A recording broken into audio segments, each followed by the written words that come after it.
Hi students, today we will discuss about the gravitation chapter. Subtopic is the orbital velocity and escape velocity. Okay అమ్మా, ఈరోజు మనం చెప్పుకోబోయేటువంటి topic ఏంటి అంటే orbital అంటే escape velocity గురించి మనం డిస్కస్ చేసుకుందాం. ఇది ఎక్కడ ఉంది అంటే గ్రావిటేషన్లో ఉంది. సో ఈ యూనిట్ అనేది డిప్లొమా ఫస్ట్ ఇయర్లో అయితే థర్డ్ యూనిట్, ఓకేనా. ఇంటర్మీడియట్లో అయితే అనదర్ యూనిట్ అనమాట. సో ఇంటర్మీడియట్లో కూడా ఈ గ్రావిటేషన్ అనే చాప్టర్ ఉంది. దయచేసి ఇంటర్మీడియట్ ఫస్ట్ ఇయర్ వాళ్ళకి, నెక్స్ట్ డిప్లొమా ఫస్ట్ ఇయర్ వాళ్ళకి ఇది చాలా యూస్ఫుల్ అని మాత్రం చెప్పగలను. ఓకేనమ్మా. సో మన టాపిక్లోకి వెళ్ళబోయే ముందు ముఖ్యంగా మన ఛానల్ని ఏది ఫిజిక్స్ ఛానల్ని దయచేసి సబ్స్క్రైబ్ చేయండి, ఇతరులకు షేర్ చేయండి, లైక్ చేయండి అమ్మా. మీరు ఇచ్చేటువంటి సపోర్టే నేను ఇంకొక వీడియో చేయడానికి అనేది వీలుగా ఉంటుంది. సో కాబట్టి మీరు ఎందుకంటే ఈ యొక్క వీడియోస్ అనేవి డిప్లొమా ఫస్ట్ ఇయర్ వాళ్ళకి మరి ముఖ్యంగా చాలా చాలా ఇంపార్టెంట్. వాళ్ళు ఫస్ట్ ఇయర్ మొత్తంలో కూడా మార్క్స్ తెచ్చుకోవడానికి మోస్ట్ ఇంపార్టెంట్. కాబట్టి ఈ వాల్యూ అనేది వాళ్ళు గుర్తించాలి, వాళ్ళ దగ్గరికి చేరవేయాలి. అంటే సెకండ్ ఇయర్ స్టూడెంట్స్ ఎవరైతే ఉన్నారో దయచేసి ఫస్ట్ ఇయర్ స్టూడెంట్స్కి ఈ యొక్క మన ఛానల్ని వాళ్ళకి పరిచయం చేయండి, ఓకేనా. వాళ్ళు కూడా బెనిఫిట్ పొందుతారు. ఓకే, టాపిక్లోకి వెళ్ళిపోదాం. ఆర్టిఫిషియల్ శాటిలైట్స్, న్యాచురల్ శాటిలైట్స్ గురించి నేను ఆల్రెడీ డిస్కస్ చేసాం. చూడని వాళ్ళు ఎవరైనా ఉంటే దయచేసి ప్రీవియస్ వీడియోస్ చూడండి అమ్మా. సో ఈరోజు టాపిక్ అయితే మన ఆర్బిటాల్ వెలాసిటీ. అసలు ఆర్బిటాల్ వెలాసిటీ అంటే ఏంటి, నెక్స్ట్ ఎస్కేప్ వెలాసిటీ అంటే ఏంటి, దాని యొక్క ఫార్ములాస్ ఏమేమి ఉన్నాయి అనేది డిస్కస్ చేద్దాం. డెఫినేషన్ చూద్దాం. ఆర్బిటాల్ వెలాసిటీ అనేది with which should be body projected horizontally and also so that it revolves around the earth with the uniform speed and its orbit is called as a orbital velocity. మీకు ఒక diagram పరిచయం చేయాలనుకుంటున్నా. ఏంటి ఆ diagram అంటే ఒకసారి చూడండి.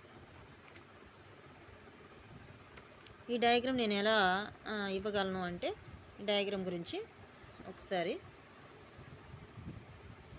For example ఇక్కడ మనకు మ్యాటర్ ఇచ్చాడు, బట్ డయాగ్రామ్ ఇవ్వలేదు. డయాగ్రామ్ అయితే మీకు ఈజీగా అర్థమైపోద్ది. ఎర్త్ అని తీసుకుని mass of the earth M, centre point ఇక్కడ నుంచి ఆర్ అని చెప్పి రేడియస్ ఆఫ్ ది ఎర్త్ అని చెప్పి తీసుకుంటాం. బాడీ అనేది ఇక్కడ ఉంది, ఓకేనా. ఒక శాటిలైట్ ఇక్కడ ఉందనుకో, mass of the body small m. ఇది అనేది ఈ బాడీ అనేది ఎప్పుడైనా సరే శాటిలైట్ డైరెక్ట్గా వెళ్ళిపోదు స్పేస్లోకి. జస్ట్ ఇలా వెళ్ళి ఇలా మూవ్ అయ్యి ఇక్కడ సమ్ హైట్లో నిలబడి తర్వాత ఒక రివాల్వేషన్, ఓకేనా, ఒక రొటేషన్ అంటే ఒక రెవల్యూషన్ అనేది తీసుకుంటుంది. ఒక రివాల్వింగ్ అనేది ఎర్త్ చుట్టూ తిరిగిన తర్వాత మాత్రమే అప్పుడు ఎస్కేప్లోకి డైరెక్ట్గా వెళ్తుంది. అప్పుడు దాని యొక్క హైట్ ఎంత అంటే స్మాల్ హెచ్ అని తీసుకుంటాం. హైట్ ఎంత, స్మాల్ హెచ్. బాడీ అనేది మాస్ కలిగినటువంటి బాడీ అనేది ఎర్త్ మీద సర్ఫేస్ నుంచి సమ్ హైట్లోకి వెళ్ళి అక్కడ మనకి ఎర్త్ చుట్టూ కూడా ఒక రివాల్వింగ్ అనేది తీసుకుంది. దాని మాస్ కూడా స్మాల్ ఎంఏ, ఓకేనా. అర్థమైంది అనుకుంటున్నా. ఇది డయాగ్రామ్. దీని అర్థంగా చూడండి ఇక్కడ ఏం చెప్పాడు, the velocity with which A body, ఓకేనా, ఎంతో కొంత వెలాసిటీ అనేది కలిగి ఉంటుంది కదా రివాల్వ్ అయ్యేటప్పుడు. బాడీ షుడ్ బీ ప్రొజెక్టెడ్, ఎప్పుడు షుడ్ బీ ప్రొజెక్టెడ్. డయాగ్రామ్లో చూడండి, ఇక్కడ నుంచి ఎర్త్ మీద నుంచి మనకి పైకి కొంచెం ప్రొజెక్ట్ చేయాలి కదా, ప్రొజెక్ట్ అవ్వాలి కదా, అంటే పైకి వెళ్ళాలి కదా. అది ప్రొజెక్టెడ్ దేనికి, ఎర్త్కి హారిజాంటల్గా తిరుగుతుంది కదా, ఎర్త్కి హారిజాంటల్గానే కదా. So that it revolves around the, దేని చుట్టూ అని చెప్పాం, ఎర్త్ చుట్టూ, విత్ యూనిఫామ్ స్పీడ్, ఒకే స్పీడ్తో తిరుగుతుంది అనమాట దీని చుట్టూ. ఇన్ ఇట్స్ ఆర్బిట్, ఇలా తిరగడాన్ని ఇది ఏమంటారు, కక్ష అంటాం. దాని కక్షలో అది తిరగడం, వచ్చి ఎర్త్ మీద పడిపోకుండా ఎర్త్ చుట్టూ ఒక రౌండ్ వేయటం. Is called as a orbital velocity. Explanation చూద్దాం. The orbital velocity is the velocity. Orbital velocity అనేది ఒక velocity required by a satellite. Orbital velocity అనేది ఒక velocity. Satellite to revolve in its orbit. Satellite అనేది దాని యొక్క ఆర్బిట్లో తిరగడానికి ఒక మంచి అవకాశం. ఇనర్షియా ఆఫ్ మోషన్, ఇది ఇలా తిరుగుతూ ఉంటుంది. మరి తిరిగేటప్పుడు ఎర్త్ మీద పడాలిగా, మరి పడకుండా ఏం కాపాడుతుంది, దాని కక్షలోనే అది తిరిగేటట్టుగా ఎలా హెల్ప్ఫుల్ అవుతుంది అంటే దేనివల్ల అంటే ఇనర్షియా ఆఫ్ మోషన్, జడత్వం అంటాం. ఓకే, జడత్వం యొక్క కదలిక అంటాం తెలుగులో. Inertia of motion of the శాటిలైట్కి ఇనర్షియా ఆఫ్ మోషన్ అనేది ఉండడం వల్ల tends to make it move along a straight line. అది స్ట్రైట్ లైన్ పాత్లోనే ఎలా వెళ్ళాలో అలాగే వెళ్తుంది. With a gravitational force of attraction tends to pull it towards the earth. But gravitation force of attraction మాత్రము ఎటువైపు వస్తుంది, గ్రావిటేషన్ మాత్రం ఆల్వేస్ ఇటువైపు లాగుతూనే ఉంటుంది. పుల్స్ టువర్డ్స్ ది ఎర్త్ అనమాట, ఓకేనా. సో అది చెప్తుంది. A balance between the inertia and gravity enables దీనికి గ్రావిటీకి ఇది ఎర్త్ వైపు ఏమో గ్రావిటేషన్ ఫోర్స్ ఉంటుంది, దీనికి ఏమో ఎనర్జీ ఆఫ్ మోషన్ ఉంటుంది. ఈ రెండింటి మధ్య ఈ శాటిలైట్ అనేది ఎనేబుల్ అయిపోయి ఉంటుంది అనమాట. అంటే కిందకి పడిపోదు, ఎర్త్ మీదకి పడిపోదు. Gravity enable satellite to move in its, అది ఆర్బిట్లు దానికి అక్షలు తిరగడానికి యూజ్ అవుతుంది అనమాట. ఓకేనా. So the orbital velocity depends upon the altitude of the orbit. Orbital velocity దేని మీద బేస్ అయి ఉంటుంది? ఆల్టిట్యూడ్ అంటే ఏంటి? Some height. ఇది ఎంత హైట్లో తీసుకుంటుంది, ఎంత హైట్ తీసుకుని మూవ్ అవుతుందో ఆ హైట్ మీద డిపెండ్ అయి ఉంటుంది అనమాట ఈ యొక్క వెలాసిటీ అనేది, ఆర్బిటాల్ వెలాసిటీ అనేది. ఓకేనా. So the above surface of the earth, if the altitude is high, altitude ఎక్కువగా ఉందనుకో, హైట్ ఎక్కువగా తీసుకుందనుకో, gravitation force attraction between the earth and satellite, ఆటోమేటిక్గా వస్తువు అనేది మనకి ఏదైనా సరే నార్మల్గా శాటిలైట్ పక్కన పెట్టేస్తే ఒక వస్తువు అనేది భూమి మీద నుంచి పైకి విసిరేటప్పుడు ఏమవుతుందని చెప్పాం స్టార్టింగ్ వీడియోస్లో?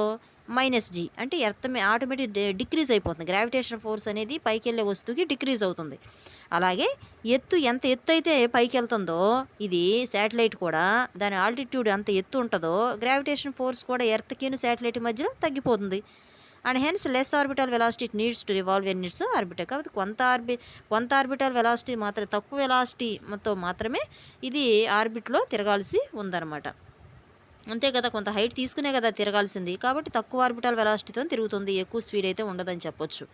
The orbital velocity of satellite around the earth చుట్టూ తిరిగేటప్పుడు orbital velocity formula VO is equal to, V అంటేనేమో వెలాసిటీ, O అంటేనేమో ఆర్బిటాల్ వెలాసిటీ, √GM/r+h. G అంటేనేమో గ్రావిటేషనల్ యూనివర్సల్ గ్రావిటేషనల్ కాన్స్టెంట్, ఇది M అంటే mass of the earth. Already మనం ఇక్కడ diagram రాసాను చూడండి. క్యాపిటల్ M అంటే mass of the earth, small m అంటే mass of the body, R అంటే radius of the earth, H అంటే మనకి హైట్ ఇక్కడ తీసుకున్నాం కదా, H అంటే ఎలా తీసుకోవచ్చు? This is the height of the body from earth to some height, from earth to satellite, projected satellite. Okay, ఇక్కడ చూద్దాం. లేదా ఆల్టిట్యూడ్ అని కూడా అనొచ్చు. G ఈజ్ చూసాం GM/r+h. G అంటే అది, M అంటే ఇక్కడ ఏమి ఇచ్చాడు? Mass of the earth. Okay, R అంటే రేడియస్ ఆఫ్ ది ఎర్త్, అంటే H అంటే స్మాల్ h అంటే altitude of the satellite. GM/r+h. R+h ఎట్లా వచ్చింది? డయాగ్రామ్ పరంగా వచ్చింది. ఈ radius of the earth R, మళ్ళీ ఇక్కడ బాడీ ఇక్కడ నుంచి సమ్ హైట్ వెళ్ళింది కదా, ఇక్కడ నుంచి O పాయింట్ నుంచి ఇక్కడ పై వరకు R+hగా అది. So the orbital velocity for an orbit very close to the earth దగ్గరికి వెళ్ళినప్పుడు ఆర్బిటాల్ వెలాసిటీ అనేది ఆర్బిట్కి, అప్పుడు గివెన్ బై ద ఫార్ములా ఏంటి అంటే VO orbital velocity is equal small g into capital R. Small g అంటే యాక్సలరేషన్ డ్యూ టు గ్రావిటీ వల్లే కదా earth దగ్గరగా వచ్చేది శాటిలైట్ అనేది. So radius of the orbit, G is the acceleration due to gravity, R is the radius of the earth.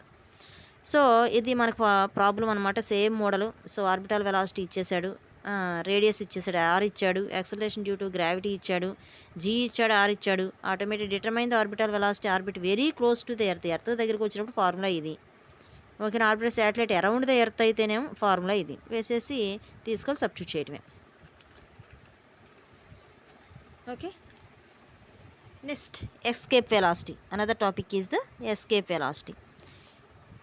The velocity with which a body should be projected vertically so that it escapes from a gravitational field of earth is called escape velocity. ఇందాక diagram draw చేస్తాం, same diagram.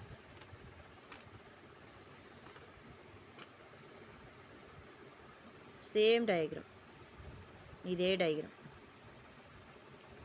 Centre point O point ఇక్కడ నుంచి R ఉంటుంది, ఇక్కడ mass ఉంటుంది, mass of the earth. ఇక దీని చుట్టూ రౌండ్ అనేది తీసుకు, మాస్ ఆఫ్ ది ఎర్త్. ఓకేనా, radius of the earth, mass of the body, ఇది mass of the earth, capital M అనేది. ఇక వెళ్ళి బాడీ అనేది తీసుకుంది, ఒక రౌండ్ తీసుకుని, ఆల్రెడీ రౌండ్ తీసుకుందిగా, ఇక్కడ ఆల్రెడీ రౌండ్ తీసుకుంది, దాని ఆర్బిటాల్ వెలాసిటీ అన్నాం. ఇక్కడ నుంచి డైరెక్ట్గా ఏమైపోతుంది? ఎస్కేప్ అయిపోతుంది. ఎక్కడికి? గ్రావిటేషనల్ ఫీల్డ్ నుంచి స్పేస్లోకి వెళ్ళిపోతుంది, ఇంకా direct so on into space. ఓకేనా, ఇది మనకి ఉన్నటువంటి. సరే, దాన్ని బట్టి చూద్దాం. ఆ వెలాసిటీని, ఎంత వెలాసిటీతో అది ఎస్కేప్ అవుతుందో స్పేస్లోకి, ఆ వెలాసిటీని ఎస్కేప్ వెలాసిటీ అంటారు.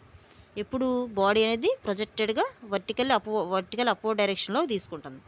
ఎస్కేప్స్ గ్రావిటేషనల్ ఫీల్డ్ నుంచి తప్పించుకుని వెళ్ళిపోతుంది. ఏం తప్పించుకుని ఎందుకు చెప్తున్నాము అంటే, ఇప్పుడు యాపిల్ ఉంది, పైకి ఇసిరావు, లేదా యాపిల్ చెట్టు నుంచి కిందకి రాలుతుంది, పైకి వెళ్ళట్లా.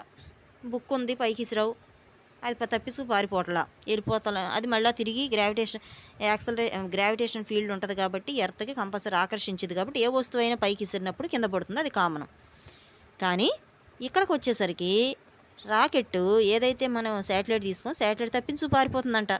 మరి ఎలా తప్పించు పారిపోతుంది అంటే దానిలో అలా సెటిల్మెంట్ చేస్తారనమాట. అంత స్పీడ్ని, ఎంత స్పీడ్ని తీసుకుంటారు అంటే 11.2 కిలోమీటర్ పర్ సెకండ్. సెకండ్కి 11.2 కిలోమీటర్, 11.2 కిలోమీటర్ల స్పీడ్ కనుక ఇంక్రీజ్ చేస్తే స్పాట్లో సెకండ్కి అంత స్పీడ్ అయితే మాత్రమే ఈ గ్రావిటేషన్, భూమికి ఉన్నటువంటి గ్రావిటేషన్ ఫీల్డ్ నుంచి మామూలుగా అది లాగదు, కిందకి లాగదు అనమాట. గ్రావిటేషన్ ఫీల్డ్ కిందకి లాగదు, బాడీ కింద పడిపోదే, స్పీడ్గా పైకి వెళ్ళిపోద్ది.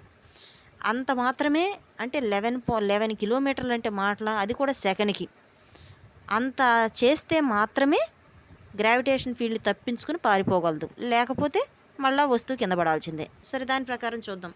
When a body is projected vertical upwards, మనం నార్మల్గా ఒక బాడీ తీసుకుంటే ఆ బాడీ, ఏ బాడీ అయినా సరే పైకి విసిరినప్పుడు it goes to some height వెళుతుంది, and fall back into the ground due to force of gravity of the ఎర్త్కి గ్రావిటేషన్ ఫోర్స్ ఉండటం వల్ల మళ్ళీ ఫాల్ డౌన్ అయిపోతుంది, వెళ్ళుద్ది.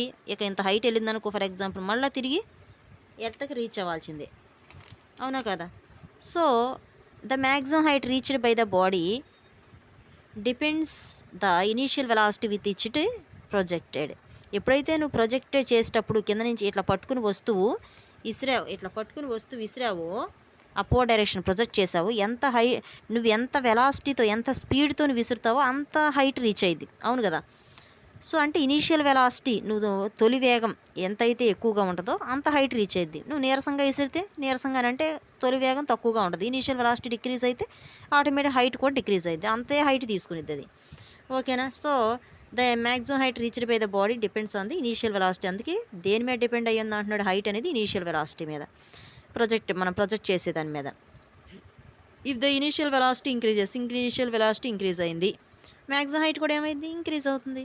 సో ఇవి go on increasing the initial velocity కనుక ఇంక్రీజ్ చేసుకుంటూ వెళ్తే అట్ ఏ సర్టెన్ వాల్యూ, ఒక వాల్యూ దగ్గర body crosses the gravitational field.